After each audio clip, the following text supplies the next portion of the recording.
Saudara, mari kita membaca dalam 2 Petrus 1 ayat 3 sampai 7. 2 Petrus pasal 1 ayat 3 sampai 7. Dari sini kita melihat apa yang perlu kita kejar. Bahkan firman Tuhan berkata kita harus mengejarnya dengan bersungguh-sungguh. Tidak dengan separuh-separuh hati, tapi dengan bersungguh-sungguh kita mengejar maksud Tuhan ini supaya jadi kepada kita. Karena kuasa ilahinya telah menganugerahkan kepada kita segala sesuatu yang berguna untuk hidup yang saleh oleh pengenalan kita akan Dia yang telah memanggil kita oleh kuasanya yang mulia dan ajaib.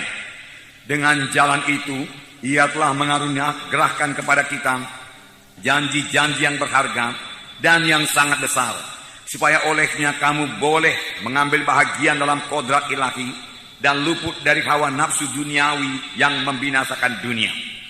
Justru karena itu kamu harus dengan sungguh-sungguh berusaha untuk menambahkan kepada imanmu kebajikan, dan kepada kebajikan pengetahuan, dan kepada pengetahuan penguasaan diri, dan kepada penguasaan diri ketekunan, dan kepada ketekunan kesalehan, dan kepada kesalehan kasih akan saudara-saudara, dan kepada kasih akan saudara-saudara, kasih akan semua orang. Jadi inilah yang dikehendaki Tuhan, supaya kita capai.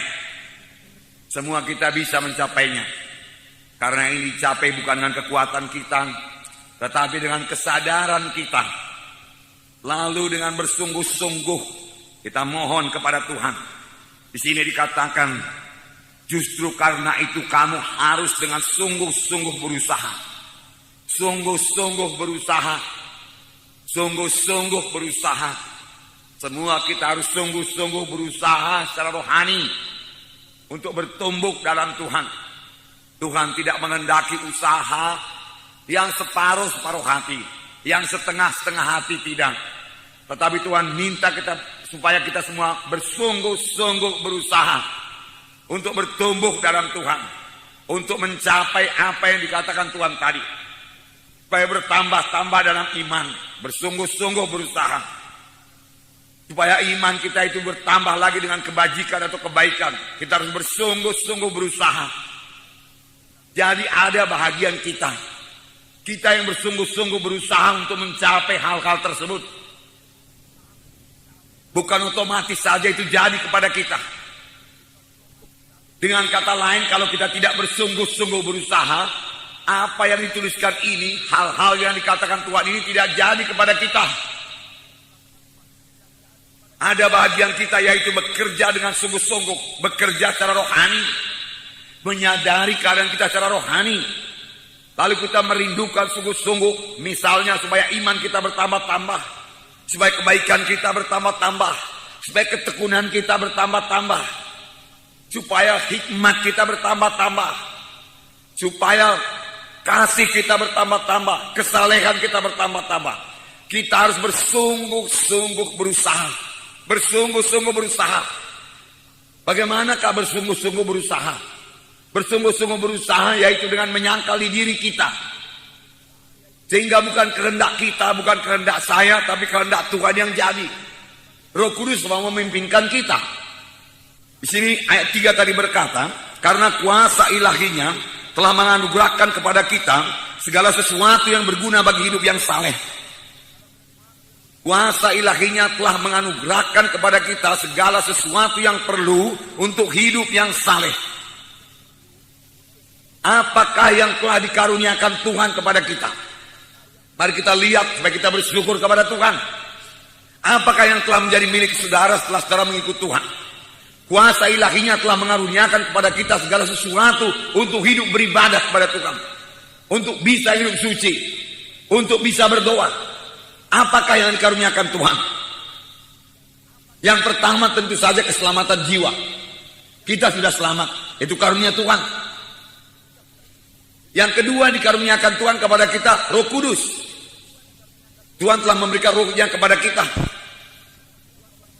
Tuhan berkata, aku memberikan kepadamu penolong yang lain yang akan menyertai kamu selama-lamanya. Seorang penolong yang lain yang akan menyertai kamu selama-lamanya, yaitu Roh kebenaran. Dunia tidak dapat menerima Dia sebab dunia tidak melihat dia dan tidak mengenal dia. Tetapi kamu mengenal dia, sebab ia menyertai kamu dan akan diam dalam kamu. Dunia tidak mengenal dia, tetapi kamu mengenal dia. Semua kita kenal Roh Kudus. Semua kita sadar akan Roh Kudus kalau kita mau menyadarinya.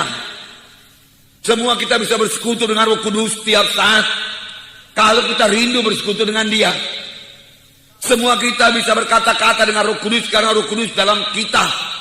Kalau saudara minta, kalau saudara mulai berkata-kata dengan Roh Kudus, penolong, dia akan memimpin kamu pada segala kebenaran.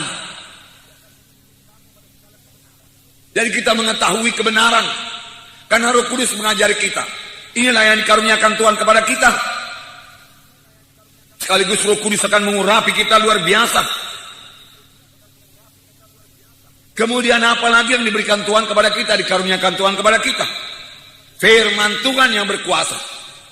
Sudah diberikan Tuhan kepada kita. Firman Tuhan tidak kehilangan kuasanya.